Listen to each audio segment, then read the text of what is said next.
few people. I did see people kind of dooming and glooming because of that. Yeah. That seems like a lot of the theme of all of this stuff. Like Toronto especially. I don't know if you saw what one of their executives said. Yeah, I got it linked in here. Okay. Yeah. I guess it's in the rumors section, but it's in Yeah. there. Okay, Twitch is working.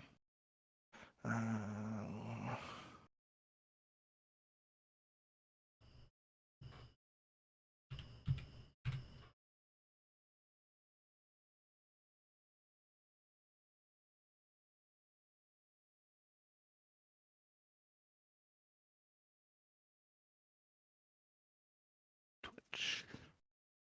And YouTube.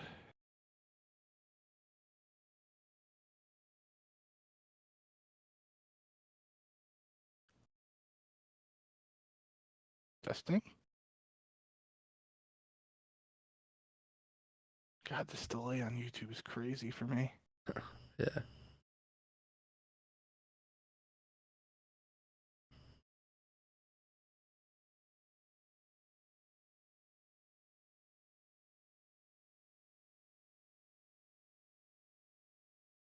Okay, I think it sounds fine. Okay. I might have to bump you up a little bit, but I was talking quietly. I can enunciate better. All right. You ready to get started? Yeah. Hello and welcome to episode 131 of the Ego Chall Podcast. My name is Preston Byers, and as always, I'm joined by my co-host, Justin Binkowski. And on today's episode, I wasn't expecting this much activity, but we have a lot of rumors, a lot of reports going around the CDL, and a lot of potential roster mania. And you know how people said that this might be the worst roster mania potentially because of the Esports World Cup? I think that these reports are kind of saying the opposite. But before we get into any of that, how are you doing, Bink? I'm doing all right. We're officially in football season, so it's good to have that back. And yeah, kind of like you said, not a ton of confirmed action, but it seems like we've got enough reports and reports of reports getting closer to fruition. So it seems like we're finally getting into the nitty gritty of roster mania a little bit more, and we got a bunch to talk about. So might as well hop right in. Yeah, like I said, when people were talking about the Esports World Cup, because there was a mini roster mania period before that tournament, people kind of hypothesized that maybe this actual roster mania before the new CDL season would be kind of shortened or abbreviated, something along those lines. It wouldn't be nearly as eventful because there was already action before. At least with this one team, there's so many dominoes that can spring off of this. A report from, I believe, Jacob Hale, Breaking Point, Hydra, Scrap, Envoy, and Ghosty are exploring the idea of teaming together and potentially for the Los Angeles Thieves, which we have talked about so much in the past about how LAT publicly, not even privately, publicly said that they wanted to be a profitable esports business, that they were willing to not be as competitive in the Call of Duty League if it meant being profitable or not losing nearly as much. This would probably be one of the more expensive rosters that you could create in the CDL. And this is one of the best rosters, on the other hand, that you could create in the CDL. So I want to get your initial reaction to those four players, Hydra, Scrap, Envoy, and Ghosty, exploring the idea of building a super team on the Los Angeles Thieves. Yeah, there's a lot more to the whole situation, seemingly to potentially another organization trying to swoop in and target Hydra and Scrap too. But in terms of getting our listeners up to date, like this was really the first major bombshell over the last couple weeks that dropped and got the the gears turning, so to say, on roster mania.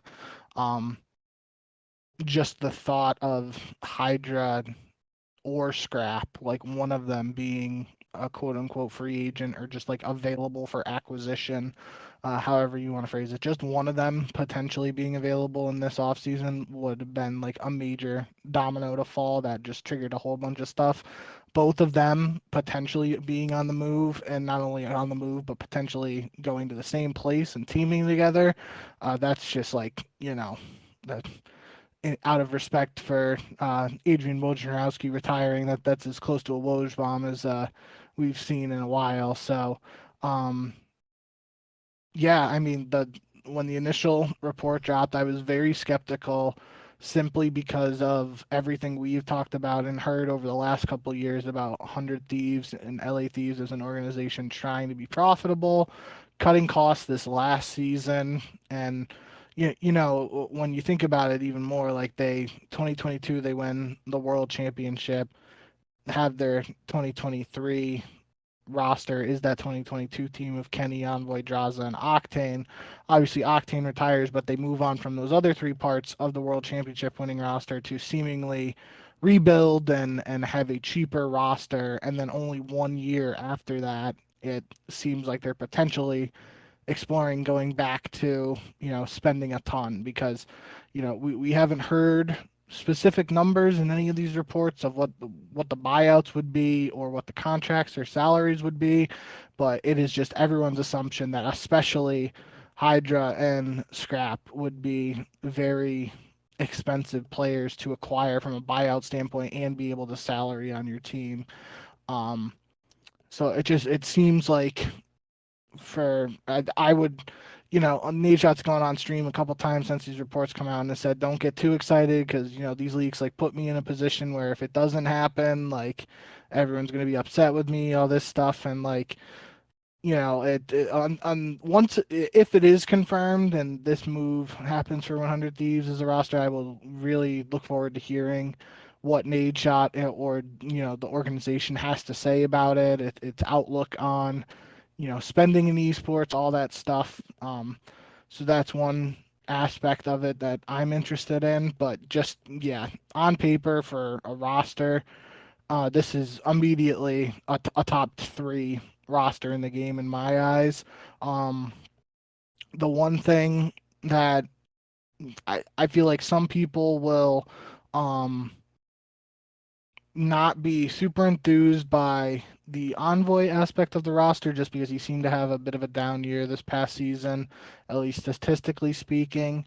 Um, but I think, especially when you have a guy like Hydra, like having someone like Envoy who's going to do the dirty work and all that stuff around the map that needs to be done, it'd be similar to Kismet's role that he played in the sub duo with the subliners and Hydra there. So I think that works out well, or it should at least on paper. The other aspect here that I feel like isn't really being talked about is just Ghosty.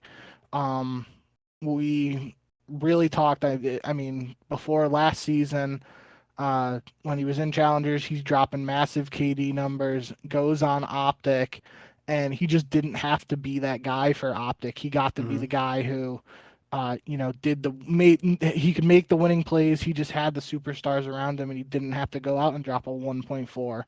And then this past season, we see him once again revert to what we had heard about him in Challengers, being that all-star caliber player, you know, basically the face of the LAT team and, their most productive player. And now, if the super team comes to 100 Thieves, it feels like he can slot back into a role similar to what we saw on OpTic. And it's just a question of, to me, what is the best version of Dan Ghosty that we're going to see or get. And it's awesome for him as a player, like that he's selfless enough and able to do that. And I think that's really going to be an unspoken reason why, if this team comes to fruition, it could see success because, even in real sports and, you look at like, your big threes and stuff, like there are multiple experiments where you try to throw a ton of superstars together and it just doesn't end up working because, like basketball, everybody wants to take the shot and, all that stuff for lack of better examples. But in this case, like you're getting three world champions and Dan Ghosty, who, just a couple months ago, we were having a debate on this podcast about whether he should or should not have been voted as an all-star for the past season. Mm-hmm.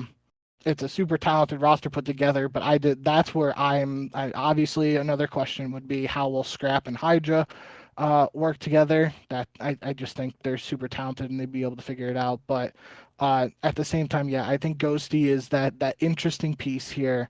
And like I said, we've seen him do the superstar role, dropping those 1.4 KDs. We've seen him make the winning plays on a team like OpTic where he doesn't have to be the standout superstar slayer. What are we going to see from him on this team if it comes to fruition? Ghosty is by far the most underrated part of this. Obviously, Yes. Envoy, I think, is just, his stock is very low. And I think that is what it is. He didn't have a particularly great season this past year, but from what we have seen in previous seasons, we should have the expectation that he's going to be a good, effective part of this roster. But for Ghosty, this is a massive vote of confidence, so to speak, from the Los Angeles Thieves, or I guess 100 Thieves at this point, that they believe in Ghosty. We talked about it when 100 Thieves, they got, I believe, got second at Esports World Cup. We thought, okay, what is the ceiling of this roster? Do you run it back with this team? Because there is so much momentum at the end of the season for that particular team. But we both agreed that just on paper, their roster did not match up with OpTic, who won the World Championship, did not match up with FaZe, who had a disappointing end to the season, but definitely are one of the most talented teams that you could possibly put together. And the debate was, do you make a roster change? You try to improve your team around Ghosty. They did. If this roster comes to be and 100 Thieves signs Scrappy, Hydra, and Envoy to replace Ghosty's three teammates, that is as much confidence as you can possibly have in a guy, that we're willing to throw aside some of the reservations that we had about spending big money or even trying to go outside of our organization and pull in players, because they were in a rebuilding process. They brought in young guys that they thought they could either rebuild after disappointing seasons or build up just as young guys that needed more reps at the CDL level. And now they're in a completely different phase. I think of it as like 2014 Cleveland Cavaliers, where it's like Kyrie Irving, Dion Waiters, and Tristan Thompson, and all the young guys for the Cavs. And then LeBron signs that are like, all right, Mike Miller, James Jones, like all of our 35-year-old guys that we believe can win a championship. They're in a completely different phase right now, it seems, if this roster is it does come true, I should say. But that's a huge development.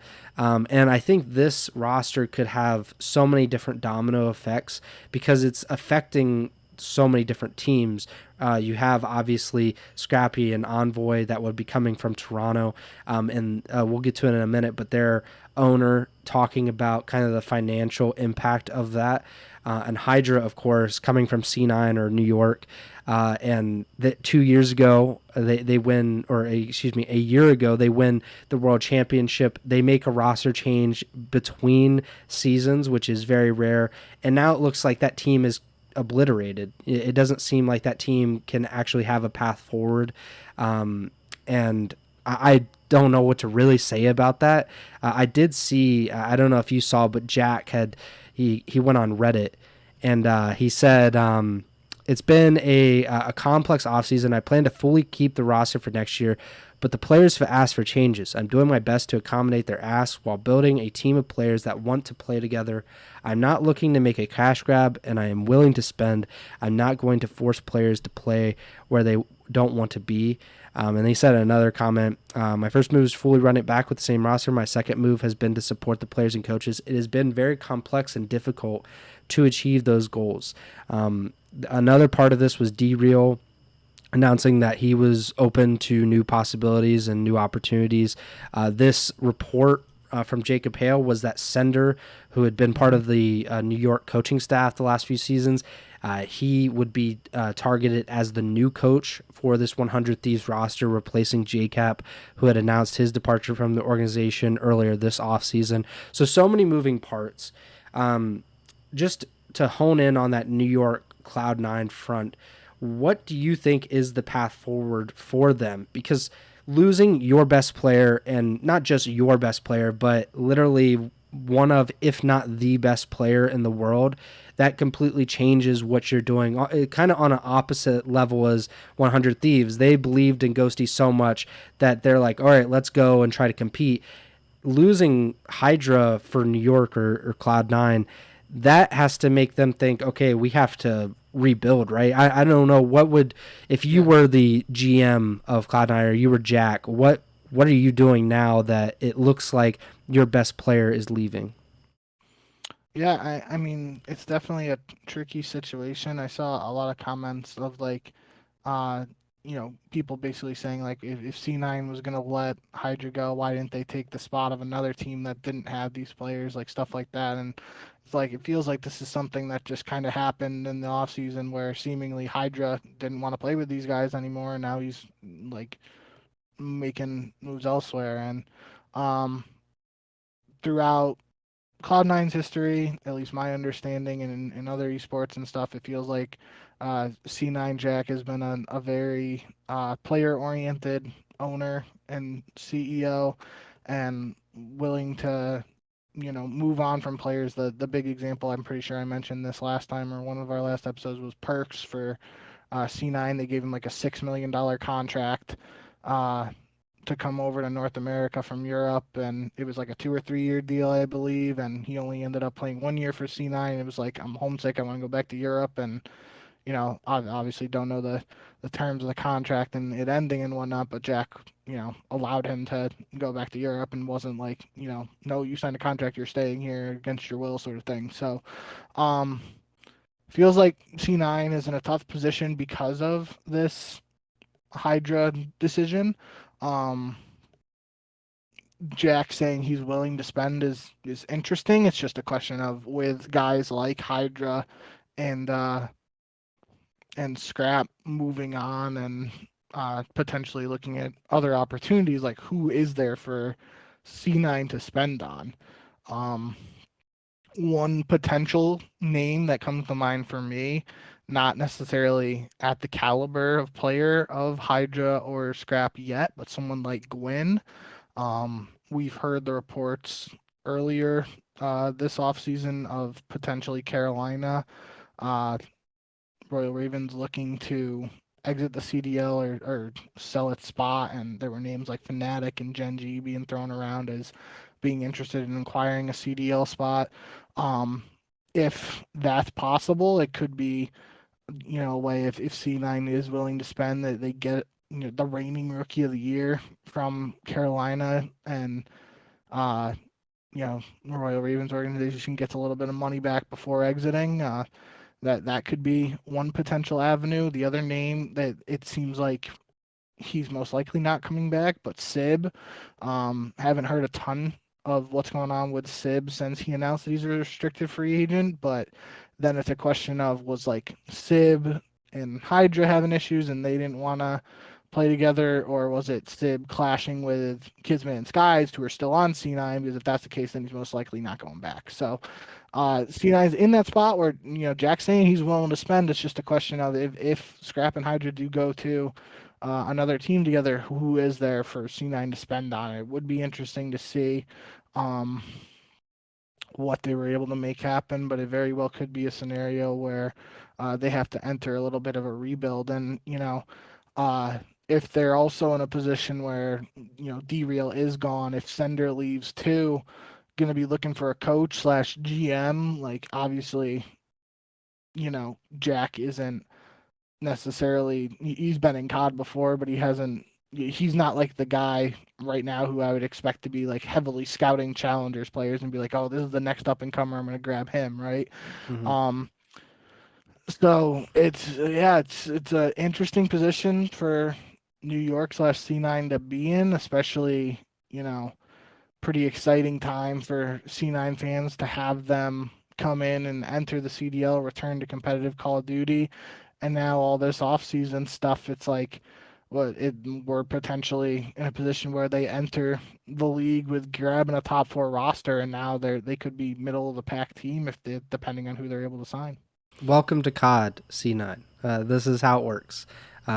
Typically not in one fell swoop, but it does seem like it's a domino effect. Even if Sib is not a part of this roster, like if Hydra doesn't want to be there, then everything changes. You really don't have like a suitable replacement, at least that I can think of. And without him, like you really don't know what the potential of your roster is. I think with him, there was always kind of like a built-in floor, but you really don't know what that is without one of the best players. It's kind of like if, Simp leaves FaZe, like even with the other guys, like I'm not sure even like a really good replacement. I'm not sure how much effect that could have. But that's just one of the things that's been happening over the past few weeks.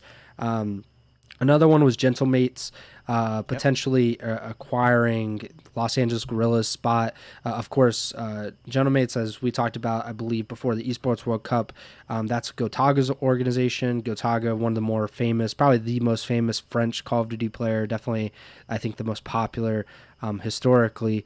Probably him and Hydra. I think Gotaga is probably more popular because he's kind of like their Scump or Nade Shot, but it looks like this could be a way out for LAG, which has been pretty much in purgatory or a limbo for the last few years. And we had talked about how the layoffs had affected them, and they did not go to the Esports World Cup. They were the only CDL team not to attend.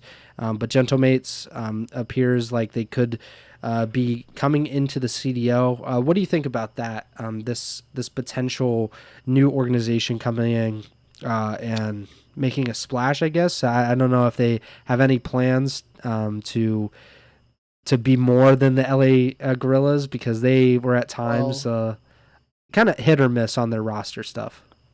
That's the most interesting wrinkle here, is that they are potentially targeting Hydra and Scrap too. So if they swoop in, grab the CDL spot from LAG, and are able to, steal them away from 100 Thieves or LAT, then that's another just massive domino in roster mania, because then you have 100 Thieves in a position where they seemingly do want to spend a lot, and then where do they go from there if they don't get Hydra and Scrap? The latest rumblings, I believe, from Jacob Hale are that Scrap and Envoy are very close in the buyout process to going to 100 Thieves, but we haven't heard that same language around Hydra. And we have talked about this going back many years now to the Paris Legion days, and Gotaga's just who he is, basically French Nade Shot is who I like to think of him as, and at least in my mind that's the closest comparison I can make. You get a team owned by someone like him with a French fandom, and you're able to make a splash by getting the French phenom. Like, that's something it's very hard to pass up if it's actually feasible, and that could cause Gentlemates and 100 Thieves to enter a bit of a bidding war. And again, we've already talked about 100 Thieves and their potential and potential to not want to spend as much as they have in previous years. So if they enter a bidding war where Gentlemates is driving the price up, how much higher is 100 Thieves going to want to go? Like, it's a very interesting wrinkle in the whole roster mania thing. Now, from what we've heard in the reports, it does feel like Scrap and Hydra do want to play together. So I don't know how likely it is for, let's just say, lack of a better example here, Scrap goes to 100 Thieves and Hydra goes to Gentlemates. I don't know how likely that is, but the whole dynamic here of Gentlemates entering the CDL in that LAG spot and trying to make a splash by getting an MVP player, an all-star like Hydra, that's just something that's very interesting and exciting, especially if you're a European or a French fan of Call of Duty. Like, feels like that's like a slam dunk if from a branding perspective, if they're able to do it. again, I don't even know the financials behind like Gentlemates as an organization, let alone what we've heard of 100 Thieves and what they're willing to spend. But yeah, it's just that's a especially into compared to LAG, like staying in the league and waiting till the very end to, throw a roster together, and the whole situation we had this last year. It would be very different if we get a new organization replacing them and seemingly entering this sort of bidding war or sort of battle for the top players to try and acquire them. Really exciting opportunity there if it does come to fruition. But again, this is just a report. Mm-hmm. We've heard, like I just said a couple minutes ago, names like Fnatic and Genji. I think even like Space Station Gaming and Liquid. Like we've heard a ton of names potentially interested in entering the CDL. It feels like this Gentleman's report is like the most recent and like actually reported. It feels like more of a report than and less of a rumor.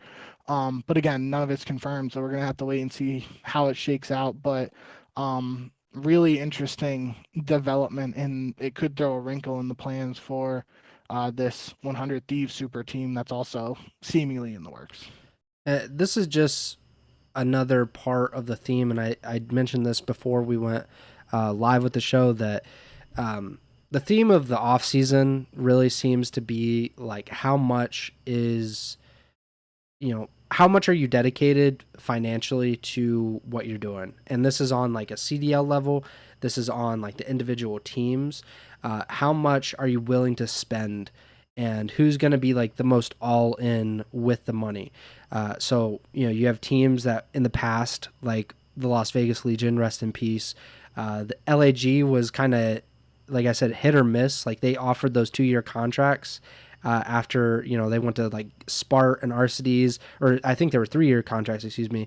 And it looked like, okay, they're really committed. And then like 3 months later, they were laying off people, and those contracts seemed to be kind of getting washed away.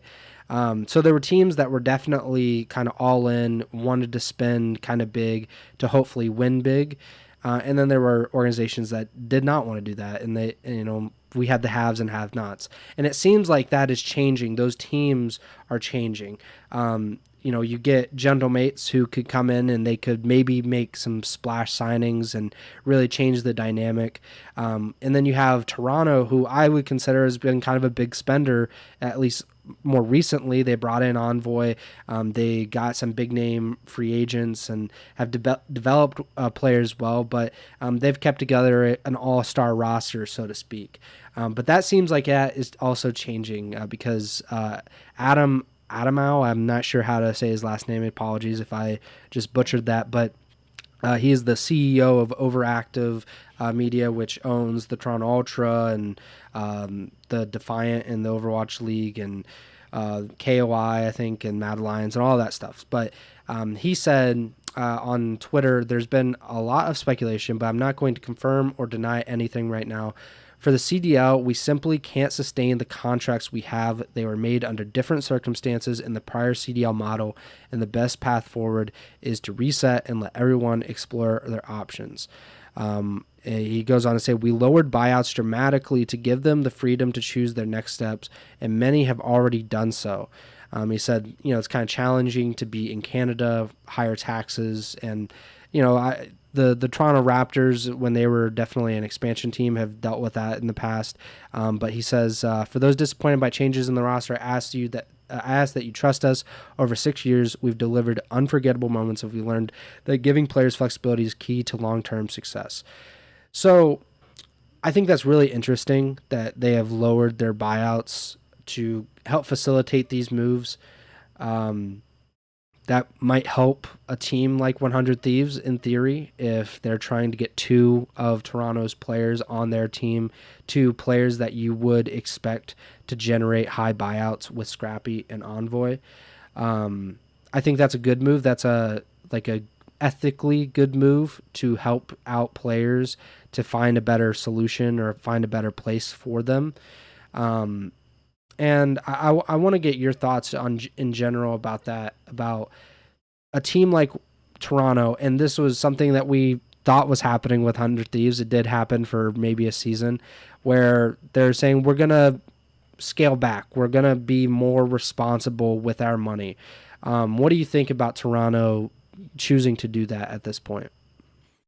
I mean, I think it makes sense. I mean, especially just the landscape of esports in general, it makes a lot of sense for these teams to try to do it. It's just gonna be a question of how effective they're able to do it. And what I mean by that is there's obviously, just for lack of a better example, because we've been talking about them, like 100 Thieves, they enter a rebuild this past season. We don't know the numbers, but it's pretty safe to say they spent substantially less on its 2024 roster than it did on the 2022-2023 roster. And they didn't see immediate success, but especially towards the end of the year, they get third at champs, I believe, or fourth at champs, and second at the esports world cup to end the season. Like, that's they played their best COD at the end of the year. I've said it numerous times on this podcast. That's what you want to do. You want to be playing your best COD at the end of the year when you're playing in the biggest tournaments for the most prize money. And if you're able to do a rebuild and see that success, especially for an organization that has seen so much success in the CDL already, like Toronto, then that's what you're looking to do.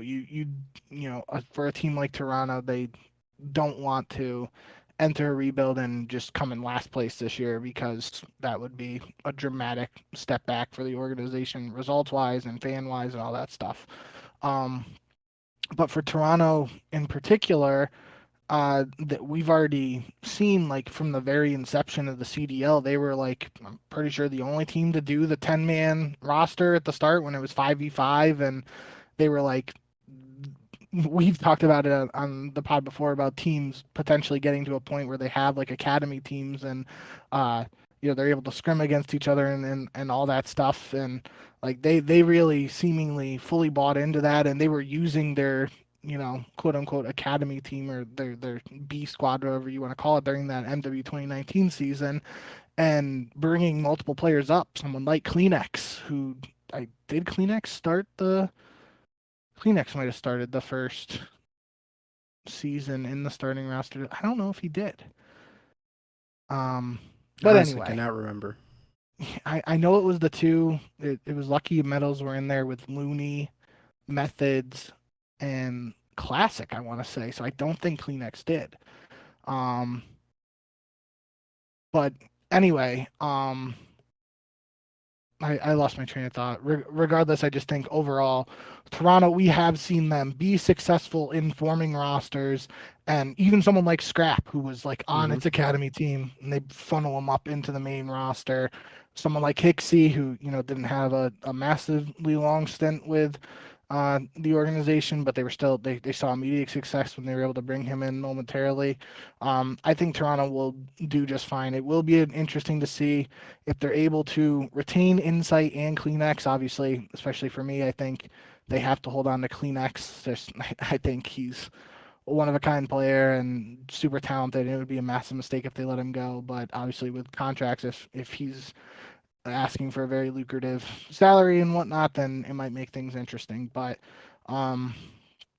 regardless, yeah, I do think Toronto as an organization has succeeded in the past through multiple iterations, phases of the CDL, even 5v5 versus 4v4. Like we've seen them succeed with roster building, even when you could say like maybe they didn't make the most popular move in the eyes of the community. So I fully believe they'll be able to still be competitive. It might not be a case of like they're a guaranteed top 4 team this year, but we'll have to wait and see what they're able to do, who they're able to sign, and what their roster looks like before we can truly make that statement. The balancing act that they have to do is, okay, we don't want to spend this much money. We don't want to spend as much as we have been to try to win championships, but we can't completely decimate our roster and then just field like just a really dumb team that's not going to do anything and not be remotely competitive, because then you become irrelevant, and that also plays a factor in like, do players want to then go to your team? Do fans want to support your team? And we've seen that the balancing act is really interesting with a lot of these teams. On one end, now you seem like Toronto's like, okay, we're not going to spend as much money. We're willing to get part ways with our own players, our very talented team, in order to kind of satisfy the need to be like financially responsible. The other end, you have 100 Thieves saying, we were trying that, and now we're actually going in the opposite direction. We're going to spend. We're going to try to build this super team that is going to be, presumably very expensive relative to what we had last year. And in the middle, you have someone like OpTic. And the report from CDL Scrim Intel is that OpTic, who just won the World Championship this year and undoubtedly have one of, if not the most expensive roster in the CDL, reportedly, OpTic is asking their players to take a pay cut, which is they're right. They're allowed to ask that. I just find it very interesting the different levels at which teams are at right now. Like you have 100 Thieves they're spending. Toronto is trying to save to for lack of a better term, and then OpTic is like, well, we don't want to get rid of our players because that would be really stupid, but we would like our players not to make as much money as they currently do. What do you think about that report? I should say it's not confirmed by any means, but the report, OpTic is asking their players to take a pay cut after winning a world championship. What do you think about that? I think the most interesting. Sorry, I mixed up my words there. I think the most important aspect of this is that even if OpTic is asking its players to do this, it is very unlikely that we ever get official confirmation of the players themselves taking these pay cuts. Like, we probably will never know for sure unless it's through one of these reports, and then it's a question of, just I don't know. It would have to end poorly for those players to confirm, I think. Sure. And I just think, to tie it into, we have FaZe getting rid of Tupac, their S&D coach, due to what he said as budget cuts. And I think that just across, it's not even really COD exclusive, it's just across esports in general. We went through that period where salaries got super, egregious and inflated, however you want to phrase it's a bubble. And now they're trying to do some course correction here, and I really don't have much else beyond that. It feels like that's just where we're at with esports right now, and it could be a lot worse. It could be, not to be super cynical or anything, but like the Overwatch League literally shut down. Like, those players weren't taking pay cuts; they're just fully out of paying jobs unless like there's orgs doing that, whatever the new, I think it's called OWCS or something.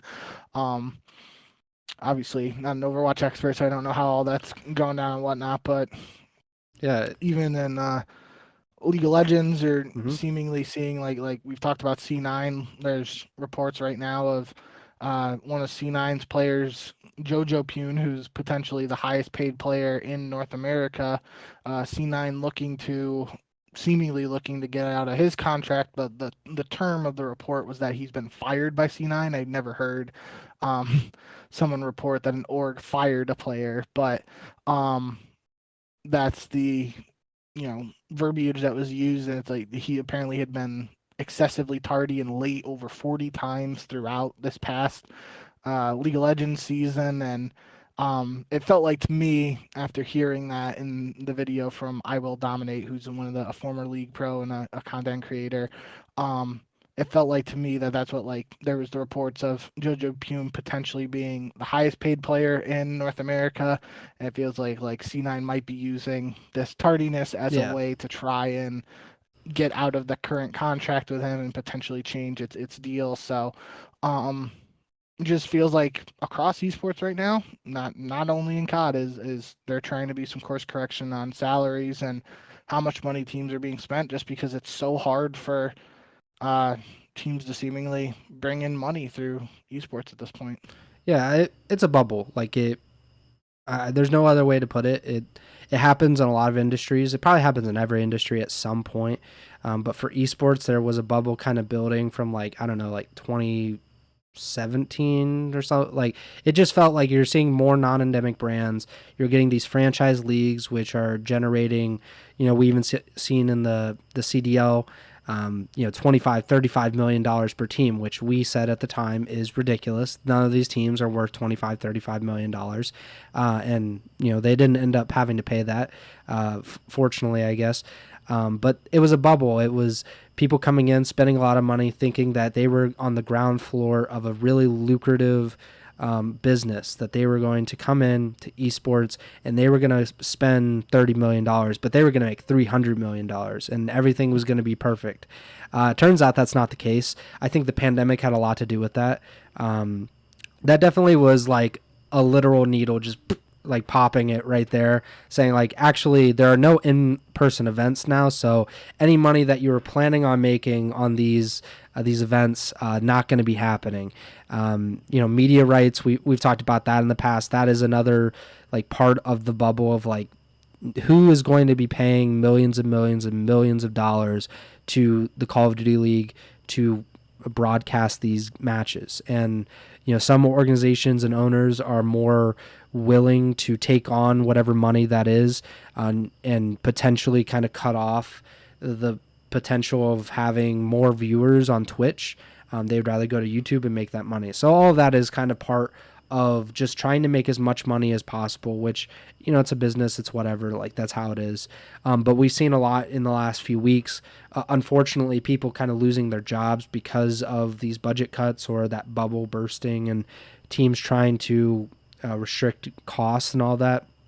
Like you said, Tupac, the S&D coach for FaZe, he announces he's been released because of budget cuts. Miles Ross, which is a league thing, not a specific team, but Miles Ross, the lead play-by-play commentator for the CDO over the last few years, he was laid off by Microsoft. That just, that it's unfortunate. Like there's no other way to put it. Like it sucks for all of these people, and they're not the only ones, because the Boston breach, there's a lot of real kind of uncertainty, I would say, with their organization, because they were reportedly laying off people before the Esports World Cup.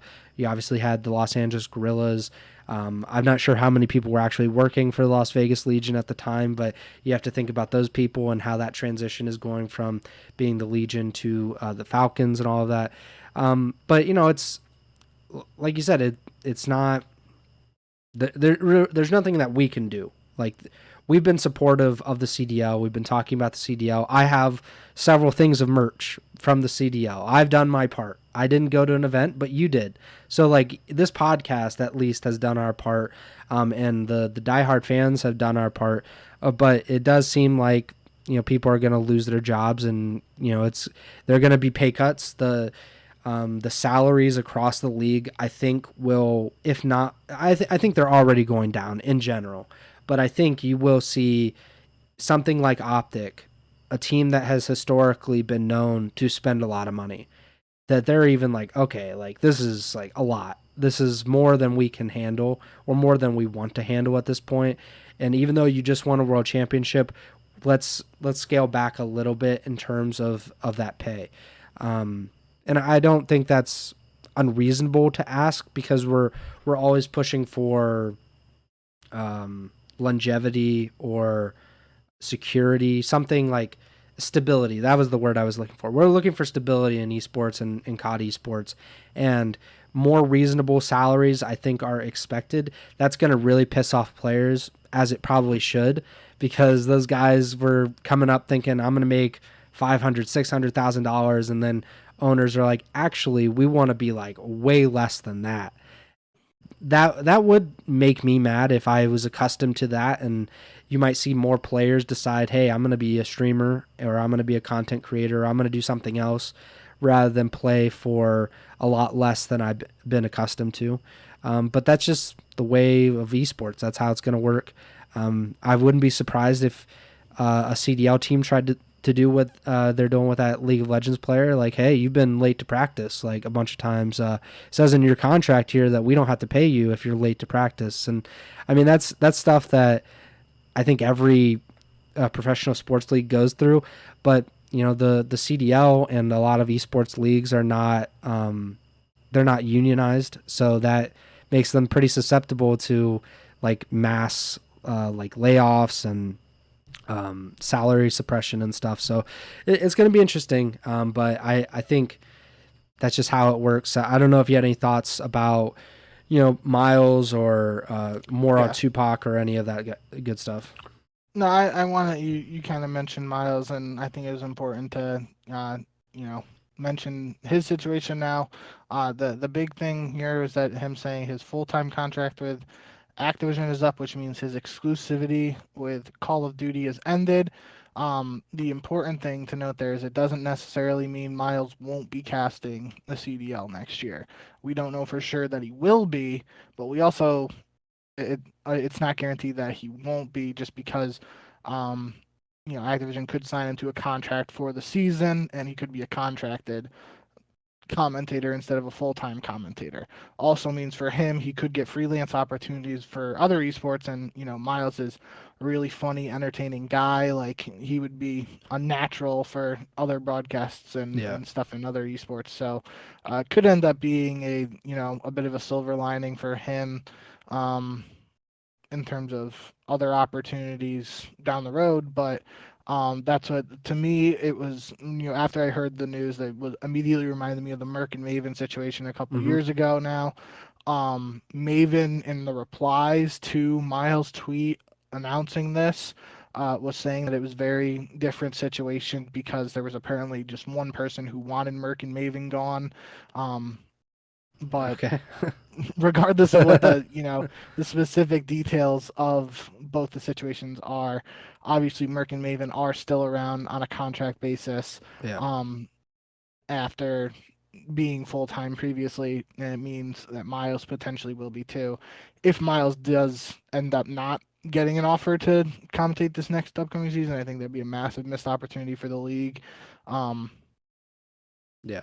Especially since that Merc and Maven situation, Chance and Miles were seemingly like the go-to Mm-hmm. They were the commentator top duo, pair. and Yeah. they were doing a lot of the grand finals and especially the big matches and stuff. So could be a bit of a shake-up there on the broadcast team if something does happen where Miles isn't here next season. But I just want to say that that's like the most important thing of this is, yes, Miles was technically laid off by Microsoft Activision, just means he's no longer full-time with them, but we could still have him commentating matches this year, and fingers crossed that we do, because I enjoy listening to him. Yeah, they definitely, once Maven and Merc went on like a contract base, then it became the Chance and Miles show. Like those were the top pair.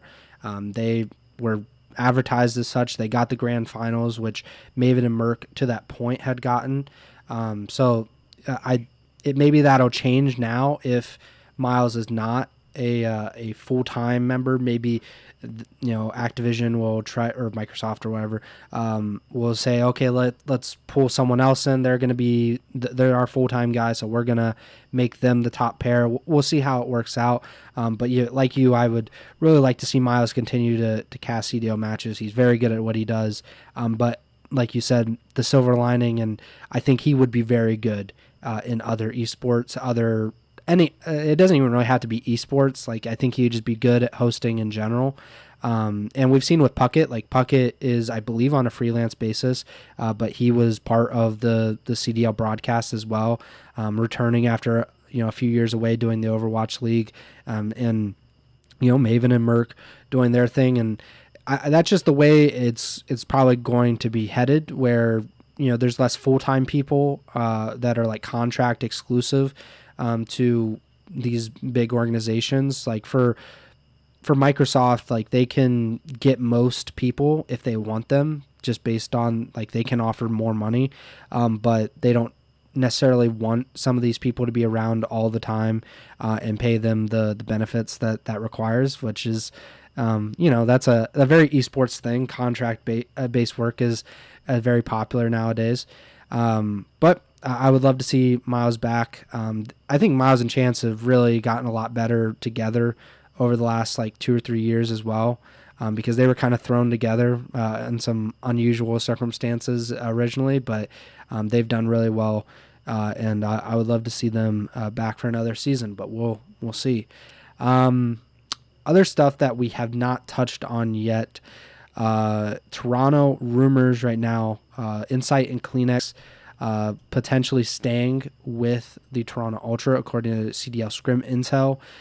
Beans has been listed or been reported as a potential replacement for Scrap on Toronto. And then there's the potential that Real from Miami or Hicksey making a return. So Hicksey was apparently a target of Seattle's or Vancouver's, I think, at this point. But what do you think about this potential Toronto roster? Obviously, you've said on this podcast about how Kleenex and Insight, but especially Kleenex, are pretty instrumental to this team. Definitely unsung heroes considering how much attention Scrappy got just as a player and a personality. But I think it'd be huge if those two players stayed on the team. What do you think about the potential replacements for Scrappy and Envoy being, guys like Beans, Real, Hicksey? Yeah, I think for me, Hicksey makes a lot more sense from a business aspect than just what we have talked about from the comments from the Toronto owner or whatever, CEO, whatever his position was. Jacob Hale 11 hours ago updated the situation saying Real is the number one option for Toronto Ultra. And he had previously said Hicksey may no longer be available for Surge as Ultra are interested. This was after he had said Vancouver Surge are potentially targeting Hicksey. And then he said, if not Hicksey, then Real is the alternate option. So now he had most recently updated this to Real being the number one option. But based on what we heard from the owner and stuff, if Real is, they need to pay a buyout to get him from Miami, that doesn't really align necessarily with what we heard about, trying to cut costs or potentially not spend as much. So that's why someone like Hicksey, who I don't believe would have to pay any sort of buyout for, that makes a little bit more sense from a business standpoint. I think Beans, Beans has definitely shown some potential over these last couple of years. I don't think he's had the opportunity to start right from the get-go of the season. Pretty sure both times now he's been brought in like during the season. So I'd like to see him get an opportunity to, start right from the jump. And I do think, if they do go down the Hicksey route with Beans, Kleenex, and Insight, that's basically a European roster there, and we've heard a bunch of stuff from European COD fans over the last couple of years about how there's no EU events, there's no real EU team after like London rebranded to Carolina, that sort of thing. So that would be kind of cool from an EU perspective. If that team comes together, we would have the EU team, we would have the Saudi team with Vegas Falcons, we would have the Spanish team with Miami. So we're getting a little bit more global in terms of representation and where the actual teams, I guess, are, just how they're formed and where their players are from. Side note, I didn't put this in the notes, but it's really funny that I heard it yesterday. So the Yankees have been playing the A's this weekend, and the Oakland Athletics are leaving Oakland after the season. They're playing in like a minor league park in Sacramento. And the Yankees broadcast said that after this season, while they're playing in Sacramento, they're not going to be the Sacramento A's. Yeah. They are just going to go by the Athletics. Yep. And esports, baby. I wanted to bring that up because we've talked about the geolocation aspect of CDL and stuff. And I think it's so funny that, if MLB, it's been around 100 plus years, is willing to have a team like scrap its location-based component of its name and just go by that, then, maybe we're getting closer to it happening in the CDL. Obviously, there's no real connection between the two there, but I thought that was funny. It just reminded me. I mean, granted, that is a weird circumstance that it's unique by itself that they're doing that, and they potentially are, trying to get to Las Vegas, but who knows if that'll actually end up happening for them. But I actually wouldn't be too terribly surprised if teams started doing that or eventually did that. I don't think it's like anything soon, but a team like the Cowboys 100% would love to just be like, we're not tied to Dallas necessarily. Like, we'll play our home games there, but like they do their training camp in LA because they're like, well, it's LA. We can be like in the center of attention. Granted, LA did not have any football teams for a while, so they got to kind of like do their own thing. But I think it's something that teams will definitely consider, especially because they've seen how like European soccer clubs have basically, like, they're able to kind of get outside of the bubble of Europe a lot of times. Like Real Madrid is a big club regardless of if it's actually in Spain. Like they go and play like preseason games and stuff in America, which is, it's weird, I will say. It definitely, if you look at like Reddit or look at Twitter, like when like Real Madrid fans talk about it, they're not happy about that, but like that's just the way things are going. And esports, I mean, I think we've seen that you don't really need to be tied, especially in name, to a place, especially if it's only in name, like some of these CDL teams. So maybe we'll see something change. But yeah, that's a good point to bring up. Like maybe traditional sports is catching on. Maybe they don't need the geolocation stuff anymore. Other esports or other COD esports news and notes. Crimp and Nasty potentially going to the Vancouver Surge. And like you said, the Surge were kind of targeting Hixie as well. In Boston, they are reportedly sticking with, likely to stick with their Esports World Cup roster. They were one of the teams that really made quite a few changes. Snoopy being able to stay on this roster, not saying he deserved it to get dropped or anything, but this was, I think, the second worst season in CDL history, and he was pretty much the only constant on that team for the entire season, and it seems like he might be sticking with the team moving forward. And I believe they're shaking up like their coaching staff and front office staff as well, and who knows with like just the entire organization in general. But any thoughts on the Vancouver and Boston stuff? Yeah, I think the Boston situation, both of these really, we're going to have to wait to hear more on. Obviously, with Vancouver there, that's contingent upon the LAT super team going through, or just LAT making moves and not retaining Nasty and Kremp, because obviously, just for the sake of an example here, if Gentle Mate swoops in and steals the super team from LAT, I wouldn't be surprised if LAT decided to keep some of those guys like Nasty and Kremp who were on their team to end this past season. So we're gonna have to wait and see how that plays out. And then Boston, just the most interesting thing to me is like we heard that report very early in the offseason of Boston potentially exiting the CDL. I know I was pretty outspoken, just in terms of being upset that they would potentially be leaving, because talked about them being like one of the only franchises to host events back-to-back years, and they were doing it so quickly after they just entered the league. Like they seemed passionate and eager to be in the league. So losing a team like that, especially in an ecosystem where we've had other organizations say they'll host an event and then have to back out for various reasons, to lose a team that was willing to host these events back-to-back years, that would have been a pretty big blow in my opinion. So if they are able to come back and then stick in the league, we'll have to wait and see how that all shakes out. But would really like them to stick around. Sticking with that EWC roster feels like it would be just like a budget play. Like, in theory, probably wouldn't be spending very much on that roster, but I do think given the potential of them seemingly being very close, if not almost out of the league, to sticking with a low budget roster, I think I'll take them sticking with a low budget roster if the alternative was them just leaving entirely. So we'll have to see how both of those situations play out. But yeah, kind of like we were saying right before we went live, we had a lot to talk about in this episode, but it is all a bunch of reports and rumors, really. Just nothing is confirmed yet. So the wheels are turning on roster mania, but we haven't really had that first major domino officially fall. And then once that happens, which it feels like it's going to be Scrap or Hydra, either together or separately, whatever it is, one of them, both potentially on the same team, that first major domino falls, and that's going to start just a chain reaction for everything. So we just got to wait for that to officially kick in, and then we should have a lot more stuff to talk about with more certainty. Yeah. I mean, it seems like other than the Falcons, being an all-Saudi team, but like FaZe and OpTic seemed like, okay, we're above right now. Like, we're not doing anything. We're sticking with our teams.